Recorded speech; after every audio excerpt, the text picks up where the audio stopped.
चौधरी साहब जी की नज़र आ रहा आज़ाद कश्मीर ਦੇ ਵਿੱਚ ਵੈਸੇ ਕੜਮਸ ਪਿਆ ਹੈ ਇਸ ਵਕਤ ਤੇ ਉੱਥੇ ਆਜ਼ਾਦ ਉਮੀਦਵਾਰਾਂ ਦੀ ਵੀ ਇੱਕ ਬੜੀ ਵੱਡੀ ਤਾਦਾਦ ਜਿਹੜੀ ਹੈ ਨਾ ਉਹ ਇਲੈਕਸ਼ਨ ਦੇ ਵਿੱਚ ਹਿੱਸਾ ਲੈਣ ਵਾਸਤੇ ਪਰ ਤੋਲ ਰਹੀ ਹੈ। ਅੱਛਾ। ਔਰ ਸਾਰੀਆਂ ਜਮਾਤਾਂ ਦੇ ਵਿੱਚ ਜਿਹੜੀਆਂ ਰਿਪੋਰਟਾਂ ਉੱਥੋਂ ਆ ਰਹੀਆਂ ਨੇ ਤੇ ਉਮੀਦਵਾਰਾਂ ਦੇ ਫਾਈਨਲ ਕਰਨ ਦੇ ਉੱਤੇ ਕੋਈ ਝਗੜੇ ਪੈਦਾ ਹੋ ਰਹੇ ਨੇ। ਕੋਈ ਨੂਨ ਲੀਗ ਦੇ ਕੁਝ ਉਮੀਦਵਾਰ ਵੀ ਨੇ ਜਿਹੜੇ ਆਜ਼ਾਦ ਸੀਅਤ ਵਿੱਚ ਫਿਰ ਟਿਕਟ ਨਾ ਮਿਲਣ ਦੀ ਸੂਰਤ ਵਿੱਚ ਆਜ਼ਾਦ ਲੜਨ ਦੀ ਕੋਸ਼ਿਸ਼ ਕਰ ਰਹੇ ਨੇ। ਪੀਪਲਸ ਪਾਰਟੀ ਦਾ ਤੇ ਤੁਹਾਨੂੰ ਪਤਾ ਚੱਲ ਹੀ ਗਿਆ ਕਿ ਉਹ ਜਿਹੜੇ ਸਾਬਕ ਵਜ਼ੀਰ ਆਜ਼ਮ ਉੱਥੇ ਸਨ ਸਰਦਾਰ ਇਲਿਆਸ ਸਾਹਿਬ, ਉਹ ਉਹਨਾਂ ਨੂੰ ਟਿਕਟ ਨਹੀਂ ਮਿਲੀ ਤੇ ਉਹਨਾਂ ਨੇ ਉਹ ਕਿਹਾ ਜੀ ਮੈਂ ਪਾਰਟੀ ਛੱਡਣ ਲੱਗਾ। ਤੋ ਇਹ ਚੀਜ਼ਾਂ ਤੇ ਸਾਨੂੰ ਉੱਥੇ ਨਜ਼ਰ ਆ ਰਿਹਾ। ਯਾਨੀ ਸਭ ਉੱਥੇ ਇੱਕ ਦਿਲਚਸਪ ਐਲੀਮੈਂਟ ਜਿਹੜਾ ਨਾ ਉਹ ਜਿਵੇਂ ਜੀਬੀ 'ਚ ਸਾਨੂੰ ਨਜ਼ਰ ਆਇਆ ਸੀ, ਉਹਦੇ ਬਾਅਦ ਇਹ ਵੀ ਨਜ਼ਰ ਆ ਰਿਹਾ ਕਿ ਆਈਪੀਪੀ ਜਿਹੜੀ ਹੈ ਉਹ ਉੱਥੇ ਕੁਝ ਸੀਟਾਂ ਮੀਟਾਂ ਸੁਣਿਆ ਕਿ ਕੱਢ ਕੁੜ ਜਾਏਗੀ। ਉਹ ਆਈ ਵੀ ਹੈ ਤੇ ਪੀ ਵੀ ਹੈ। ਉਹ ਦੇਖੋ ਨਾ ਕਿ ਕਿਵੇਂ ਬਲਤਿਸਤਾਨ ਦੇ ਵਿੱਚ ਗਿਲਗਿਤ ਬਲਤਿਸਤਾਨ ਦੇ ਵਿੱਚ 5 ਸੀਟਾਂ ਲੈ ਗਏ ਨਾ।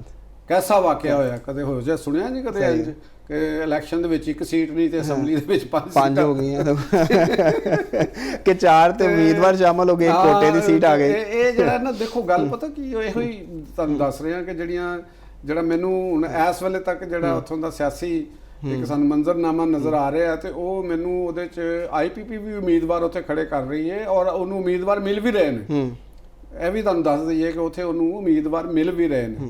ਤੇ ਜਿਹੜੀ ਉੱਥੋਂ ਦੀ ਸਿਚੁਏਸ਼ਨ ਹੈਗੀ ਹੈ ਤੇ ਉਹ ਮੈਨੂੰ ਲੱਗਦਾ ਇੰਝ ਹੀ ਹੈਗਾ ਕਿ ਕੋਈ ਨੂਨ ਲੀਗ ਦੀ ਕੋਸ਼ਿਸ਼ ਹੈਗੀ, ਮੁਸਲਿਮ ਲੀਗ ਨੂਨ ਦੀ, ਕਿ ਸਾਡੀ ਉੱਥੇ ਅਗਰ ਅਸੀਂ ਗਿਲਗਿਤ ਬਲਤਿਸਤਾਨ ਦੇ ਵਿੱਚ ਅਸੀਂ ਨਹੀਂ ਗਵਰਨਮੈਂਟ ਬਣਾ ਸਕੇ ਤੇ ਕਮ ਸੇ ਕਮ ਆਜ਼ਾਦ ਕਸ਼ਮੀਰ ਦੇ ਵਿੱਚ ਅਸੀਂ ਗਵਰਨਮੈਂਟ ਬਣਾ ਲਈਏ। ਅੱਛਾ, ਵੈਸੇ ਜੋ ਸਭ ਇਤਲਾਤ ਹੈ ਆ ਰਹੀਆਂ ਨੇ ਕਿ ਜੋ ਸੈਟਅਪ ਜੀਬੀ 'ਚ ਬਣਿਆ ਕੁਛ ਉਸੇ ਕਿਸਮ ਦਾ ਸੈਟਅਪ ਹੀ ਆਜ਼ਾਦ ਕਸ਼ਮੀਰ ਦੇ ਵਿੱਚ ਵੀ ਬਣੇਗਾ।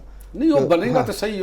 ਜਿਹੜੀ ਉਮੀਦ ਜਿਹੜੀ ਨਜ਼ਰ ਆ ਰਿਹਾ ਹਾਲਾਤ ਜਿਹੜੇ ਨਜ਼ਰ ਆ ਰਹੇ ਨੇ ਉਹ ਤੇ ਇਸ ਤਰ੍ਹਾਂ ਹੀ ਲੱਗਦੇ ਨੇ। ਪਹਿਲੀ ਗੱਲ ਤੇ ਮੈਨੂੰ ਤੇ ਇਹ ਬਿਹਤਰ ਕੀਤਾ ਪੀਪਲਸ ਪਾਰਟੀ ਨੇ ਕਿ ਜਿਹੜਾ ਸਰਦਾਰ ਸਾਹਿਬ ਹੈਗੇ ਸਨ ਇਲਿਆਸ, ਇਹਨਾਂ ਨੂੰ ਟਿਕਟ ਨਹੀਂ ਦਿੱਤੀ। ਇਹ ਸਭ ਚੱਲੇ ਕਾਰਤੂਸ ਨੇ, ਪੈਸੇ ਦੇ ਜ਼ੋਰ ਤੇ ਸਿਆਸਤਾਂ ਕਰਦੇ ਨੇ ਜਿਨ੍ਹਾਂ ਦਾ ਉਹਨਾਂ ਦੀ ਤੁਸੀਂ ਮੁਖਤਲਿਫ ਕਿਸਮ ਦੀਆਂ ਵੀਡੀਓ ਦੇਖਦੇ ਹੋ, ਉਹਨਾਂ ਦਾ ਸਟਾਈਲ ਟਾਕਿੰਗ ਤੁਸੀਂ ਦੇਖ ਲਓ ਤੇ ਉਹ ਸਿਆਸਤਦਾਨ ਤੇ ਕਿਸੇ ਵੀ ਸੂਰਤ 'ਚ ਨਹੀਂ ਨਜ਼ਰ ਆਉਂਦੇ।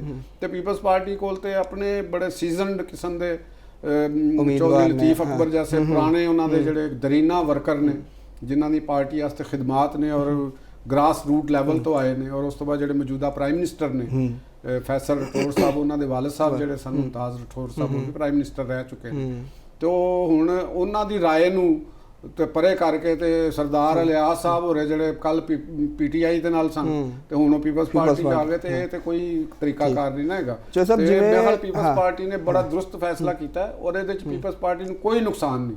ਅੱਛਾ, ਹਾਂ, ਉਹਨਾਂ ਨੂੰ ਲੋਕਾਂ ਨੇ ਵੋਟ ਨਹੀਂ ਪਾਣੇ ਜਿਹੜੇ ਇਲਿਆਸ ਸਾਹਿਬ ਨੇ, ਉਹਨਾਂ ਦਾ ਆਪਣਾ ਚਾਅ ਪੂਰਾ ਕਰ ਲੈਣ, ਉਹ ਖੜੇ ਹੋ ਜਾਣ, ਕੋਈ ਡਰ ਨਹੀਂ। ਜੀਬੀ ਦੇ ਇਲੈਕਸ਼ਨ 'ਚ ਜਿਹੜੇ ਵੱਡੇ ਵੱਡੇ ਬੁਰਜ ਸਨ ਉਹ ਸਾਰੇ ਇਲੈਕਸ਼ਨ ਹਾਰ ਗਏ ਸਨ। ਜੀ ਠੀਕ ਹੈ, ਪੁਰਾਣੇ ਤੇ ਆਜ਼ਾਦ ਕਸ਼ਮੀਰ 'ਚ ਤੁਹਾਨੂੰ ਇਸ ਤਰ੍ਹਾਂ ਦੀ ਸੂਰਤ ਹਾਲ ਲੱਗ ਰਹੀ ਹੈ ਕਿ ਆਵਾਮ ਮੁਸਰਤ ਕਰ ਦੇਣ? ਇਹ ਇਸ ਵਕਤ ਇਸ ਵੇਲੇ ਜਿਹੜਾ ਮੌਜੂਦਾ ਸਿਨੈਰੀਓ ਹੈਗਾ ਉਹਦੇ ਅੰਦਰ ਸਾਨੂੰ ਇਹ ਫੀਲ ਆ ਸਕਦੀ ਹੈ ਔਰ ਉਹਦੇ ਅੰਦਰ ਕੋਈ ਬੁਰਜ ਜਿਹੜੇ ਨੇ ਉਹ ਵੱਡੇ ਉਲਟ ਵੀ ਸਕਦੇ ਨੇ ਤੇ ਉਹ ਮਾਮਲਾਤ ਜਿਹੜੇ ਨੇ ਨਾ ਉਹ। ਲੇਕਿਨ ਗੱਲ ਹੈਗੀ ਹੈ ਕਿ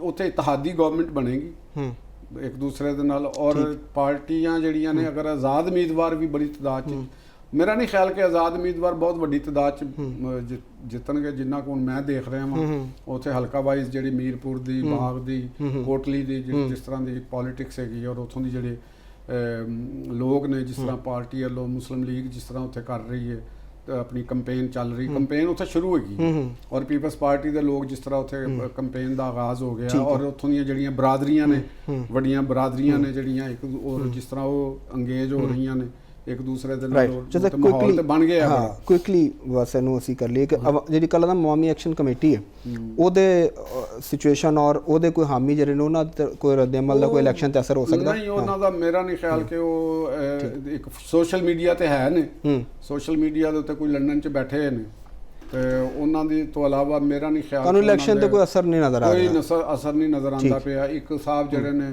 ਉਹ ਗ੍ਰਿਫਤਾਰ ਹੋ ਗਏ ਨੇ ਤੇ ਬਾਕੀਆਂ ਦਾ ਇੰਤਜ਼ਾਰ ਕਰੋ ਔਰ ਕਈਆਂ ਦੇ ਸੌਫਟਵੇਅਰ ਵੀ ਅਪਡੇਟ ਹੋ ਗਏ ਨੇ ਜਿਨ੍ਹਾਂ ਦਾ ਨਹੀਂ ਹੈਗਾ ਤੇ ਉਹਨਾਂ ਦਾ ਹਾਰਡਵੇਅਰ ਦਾ ਇੰਜੀਨੀਅਰ ਆਏਗਾ ਤੇ ਹਾਰਡਵੇਅਰ ਦਾ ਇੰਜੀਨੀਅਰ ਤੁਹਾਨੂੰ ਪਤਾ ਉਹ ਫਿਰ ਡਿਸਕ ਹੀ ਕੱਢ ਲੈਂਦਾ ਹੁੰਦਾ ਬਾਅਦ ਤੇ ਉਹ ਸਹੀ ਹੋ ਜਾਣਗੇ। ਇਹਨਾਂ ਦਾ ਤੇ ਕੋਈ ਐਡੀ ਪਰੇਸ਼ਾਨੀ ਵਾਲੀ ਗੱਲ ਨਹੀਂ ਹੈਗੀ। ਇਹ ਅਵਾਮੀ ਐਕਸ਼ਨ ਕਮੇਟੀ ਨੇ ਨਾ ਉਹ ਪੁਰਾਣਾ ਮਾਹੌਲ ਲੱਭਿਆ ਸੀ ਨਾ ਕਿ ਸਾਨੂੰ ਕੁਝ ਨਹੀਂ ਕਹਿਣਗੇ। ਇਹ ਜਿਵੇਂ ਤੁਸੀਂ ਗੱਲ ਕਰ ਰਹੇ ਹੋ ਮੈਨੂੰ ਲੱਗ ਰਿਹਾ ਚੀਫ ਇੰਜੀਨੀਅਰ ਤੁਸੀਂ ਹੋ। ਨਹੀਂ ਅਸੀਂ ਤੇ ਚੀਫ ਇੰਜੀਨੀਅਰ ਮੈਂ ਹੁੰਦਾ ਤੇ ਮੈਂ ਤਾਂ ਹੁਣ ਤੱਕ ਖੜਕਾ ਦੇਣੇ ਸਨ। ਇਹ ਲੱਭਣੇ ਵੀ ਨਹੀਂ ਸਰ ਕਿੱਥੇ ਬੈਠੇ ਨੇ ਕਿੱਥੇ। ਠੀਕ ਹੋ ਗਿਆ ਜੀ ਸਾਹਿਬ, ਸਾਡੀ ਤੇ ਖਾਹਿਸ਼ ਹੈ ਕਿ ਪੂਰਾ ਮਨ ਇਲੈਕਸ਼ਨਸ ਹੋਣ ਔਰ ਜਮਹੂਰੀ ਪ੍ਰੋਸੈਸ ਅੱਗੇ ਚੱਲੇ। ਕੁਝ ਵੀ ਨਹੀਂ ਗਏ ਵਿਚਾਰੇ, ਇਹਨਾਂ ਦਾ ਕੀ। ਚਲੋ ਠੀਕ ਹੋ ਗਿਆ ਜੀ, ਕੁਝ ਨਹੀਂ ਹੈਗਾ, ਆਵਾਮ ਦੱਸ ਦਈਏ ਕਿ ਚੋਈ ਸਾਹਿਬ ਨੇ ਕਹਿਤਾ ਅਗਰ ਕੁਝ ਹੁੰਦੇ ਤਾਂ ਕਰ ਨਾ ਲੈਂਦੇ ਹੁਣ ਤੱਕ। ਚਲੋ ਠੀਕ ਹੋ ਗਿਆ, ਹੁਣ ਕੋ ਮੈਸੇਜ ਦਿਓ। ਇਹ ਸਿਰਫ ਨਾ 3 ਰੁਪਏ ਦਾ ਯੂਨਿਟ ਲੈ ਕੇ ਤੇ 2100 ਰੁਪਏ ਮਣ ਕਣਕ ਲੈ ਕੇ ਤੇ ਇਹਨਾਂ ਨੇ ਸਮਝਿਆ ਸੀ ਸਾਨੂੰ ਮੁਫਤਾ ਮਿਲ ਜਾਏਗਾ। ਤੇ ਇਸ ਤਰ੍ਹਾਂ ਭਾਈ ਸਾਹਿਬ ਇੰਜ ਨਹੀਂ ਹੁੰਦਾ। ਜੋ ਤੁਸੀਂ ਸੋਚਦੇ ਪਏ ਨਾ ਮਿਹਨਤ ਕਰੋ ਤੇ ਉਹ ਖਾਓ, ਤੁਸੀਂ ਤੁਹਾਨੂੰ ਲੱਗ ਪਤਾ ਜਾਏਗਾ। ਠੀਕ ਹੋ ਗਿਆ ਚੋਈ ਸਾਹਿਬ, ਮਿਹਨਤ ਦੀ ਅਜ਼ਮਤ ਹੈ। ਹਾਂ ਉਹ ਇਹਨਾਂ ਨੂੰ ਅਜ਼ਮਤ ਦੀ ਯਾਦ ਦਿਲਾਣੀ ਜ਼ਰੂਰੀ ਸੀ। ਠੀਕ ਹੋ ਗਿਆ। ਤੇ ਹੁਣ ਅੱਜ ਕੋਈ ਪੈਗਾਮ ਦੇਣਾ ਨਾਜ਼ਰੀਨ ਨੂੰ ਕਿ? ਅੱਛਾ ਜੀ, ਅੱਜ ਜਿਹੜਾ ਪੈਗਾਮ ਮੈਂ ਦੇਣਾ ਹੋਗਾ, ਤੁਸੀਂ ਵੀ ਵੀਡੀਓ ਦੇਖੀ ਹੋਣੀ ਹੈ, ਬਹੁਤ ਸਾਰੇ ਲੋਕਾਂ ਨੇ ਵੀਡੀਓ ਦੇਖੀ ਹੋਣੀ। ਨਾਰਾਨ ਦੇ ਵਿੱਚ ਕੁਝ ਜਿਹੜੇ ਸਨ ਮੁਹਿੰਮ ਜੂ ਜਿਹੜੇ ਸਨ ਟਿਕਟੋਕਰ, ਜਿਵੇਂ ਨਹੀਂ ਅਲਾਮਾ ਇਕਬਾਲ ਦਾ ਨਹੀਂ ਸੀ ਬਹਿਦੇ ਜ਼ੁਲਮਾਤ ਵਿੱਚ ਘੋੜੇ ਦੌੜਾਏ ਸਨ ਤੇ ਉਹਨਾਂ ਨੇ ਉਹ ਡਾਲਾ ਦੌੜਾਤਾ ਨੇ ਉਹਦੇ ਦਰਿਆ ਦੇ ਵਿੱਚ, ਦਰਿਆ ਕੁਨਾਰ ਦੇ ਵਿੱਚ, ਤੇ ਮਰਦੇ ਮਰਦੇ ਬਚ ਗਏ ਨੇ। ਤੇ ਉਹਨਾਂ ਦੇ ਉੱਥੇ ਮੁਕੱਦਮਾ ਵੀ ਦਰਜ ਹੋ ਗਿਆ। ਤੇ ਮੇਰਾ ਖਿਆਲ ਹੈਗਾ ਕਿ ਇਹਨਾਂ ਲੋਕਾਂ ਦੇ ਇਹ ਜਿਹੜੇ ਚਾਰੇ ਨੇ ਨਾ, ਇਹ ਟਿਕਟੋਕਰ ਹੈਗਾ। ਇੱਕ ਟਿਕਟੋਕਰ ਨੇ ਸੁਲਤਾਨ ਵਿਰਕ ਸਾਹਿਬ ਜਿਹੜੇ ਨੇ ਨਾ, ਉਹ ਟਿਕਟੋਕ ਦੇ ਉੱਤੇ ਦੱਸ ਕੇ ਗਏ ਸਨ ਕਿ ਜੀ ਮੈਂ ਜਾ ਰਿਹਾ ਹਾਂ ਆਪਣੇ ਦੋਸਤਾਂ ਨਾਲ ਤੇ ਉੱਥੇ ਇੰਜ ਕਰਾਂਗਾ ਤੇ ਇੰਜ ਕਰਾਂਗਾ ਇਹ ਕਰਾਂਗਾ। ਤੇ ਫਿਰ ਉਹਨਾਂ ਨੇ ਇੱਕ ਹੋਰ ਵੀ ਟਿਕਟੋਕ ਚੜਾਈ ਕਿ ਅੱਲਾ ਦੀ ਮਰਜ਼ੀ ਹੈ ਤੇ ਅੱਲਾ ਦੇ ਵੀ ਇਹਨੂੰ ਮਾਰੇ ਜਾਣ 2 ਲਿੱਤਰ।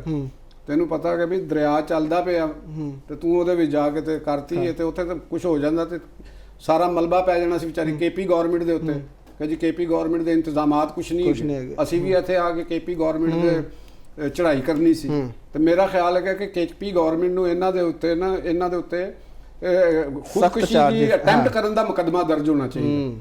ਬਿਲਕੁਲ ਹੋਣਾ ਚਾਹੀਦਾ ਇਹਨਾਂ ਨੂੰ, ਤਾਂ ਕਿ ਪਤਾ ਲੱਗੇ ਕਿ ਯਾਰ ਇਹ ਕੋਈ ਤਰੀਕਾਕਾਰ ਹੈਗਾ ਤੁਹਾਡਾ ਕਿ ਤੁਸੀਂ ਐਡੇ ਬੇਵਕੂਫ ਆ, ਤੁਸੀਂ ਆਪਣੇ ਵੱਲੋਂ ਟਿਕਟੌਕ ਬਣੇ ਹੋ, ਤੁਸੀਂ ਸਮਝਦੇ ਤੁਹਾਡੇ ਨਾਲ ਗੱਲ ਕਰੋ ਤੇ ਤੁਸੀਂ ਕਹਿੰਦੇ ਹੋ ਸਾਨੂੰ ਤੇ ਜ਼ਮੀਨ ਦੀ ਤਹਿ ਦੇ ਵਿੱਚ ਵੀ ਸਾਨੂੰ ਪਤਾ ਕਿ ਕੀ ਹੋ ਰਿਹਾ ਤੇ ਆਸਮਾਨ ਦੀ ਬੁਲੰਦੀਆਂ 'ਚ ਵੀ ਸਾਨੂੰ ਪਤਾ ਕੀ ਹੋ ਰਿਹਾ। ਤੁਹਾਨੂੰ ਇੰਨੀ ਸੈਂਸ ਨਹੀਂ ਹੈਗੀ ਕਿ ਤੁਸੀਂ ਉੱਥੇ ਦਰਿਆ ਦੇ ਵਿੱਚ ਜਾ ਕੇ ਕਰਤੀ। ਤੇ ਜਿਹੜਾ ਅਗਰ ਹੋਰ ਲੋਕ ਵੀ ਇੰਜ ਕਰਨ ਫਿਰ ਤੁਹਾਨੂੰ ਤੇ ਇਹ ਜਿਹੜਾ ਕੰਮ ਹੈਗਾ ਇਹ ਬਹੁਤ ਖਤਰਨਾਕ ਹੈ। ਇਹਨਾਂ ਲੋਕਾਂ ਦੇ ਉੱਤੇ ਪੰਜਾਬ ਗਵਰਨਮੈਂਟ ਨੂੰ ਵੀ ਇਹਨਾਂ ਦੇ ਉੱਤੇ ਸਖਤੀ ਦੇ ਨਾਲ ਇਹਨਾਂ ਦੇ ਖਿਲਾਫ ਐਕਸ਼ਨ ਲੈਣਾ ਚਾਹੀਦਾ ਤਾਂ ਕਿ ਇਸ ਕਿਸਮ ਦੀ ਹਰਕਤਾਂ ਉੱਥੇ ਨਾ ਕੋਈ ਕਰੇ ਵੀ। ਇਹ ਤੇ ਚਲੋ ਇੱਕ ਉੱਥੋਂ ਦੇ ਮੁਕਾਮੀ ਲੋਕਾਂ ਦੀ ਬੜੀ ਹਿੰਮਤ ਹੈਗੀ ਕਿ ਉਹਨਾਂ ਨੇ ਬਚਾਇਆ, ਲੇਕਿਨ ਜਿੰਨੇ ਸਿਆਹ ਜਾਂਦੇ ਨੇ ਉਹਨਾਂ ਨੂੰ ਚਾਹੀਦਾ ਕਿ ਗਵਰਨਮੈਂਟਾਂ ਦੇ ਉੱਤੇ ਅਲੱਗ ਦਾ ਖੁਦ ਵੀ ਜ਼ਿੰਮੇਵਾਰੀ ਦਾ ਮੁਜ਼ਾਹਰਾ ਕਰਨ। ਤੇ ਉੱਥੇ ਕਿਉਂਕਿ ਇੰਨਾ ਇਨਫਰਾਸਟ੍ਰਕਚਰ ਨਹੀਂ ਹੈਗਾ, ਇਸ ਚੀਜ਼ ਨੂੰ ਰਿਅਲਾਈਜ਼ ਕਰੋ ਔਰ ਇhtiyat ਨਾਲ ਜਾਓ। ਇhtiyat ਕਰੋਗੇ ਖੁਦ ਵੀ ਬਚੇ ਰਹੋਗੇ ਔਰ ਲੋਕਾਂ ਨੂੰ ਵੀ ਬਚਾਓਗੇ।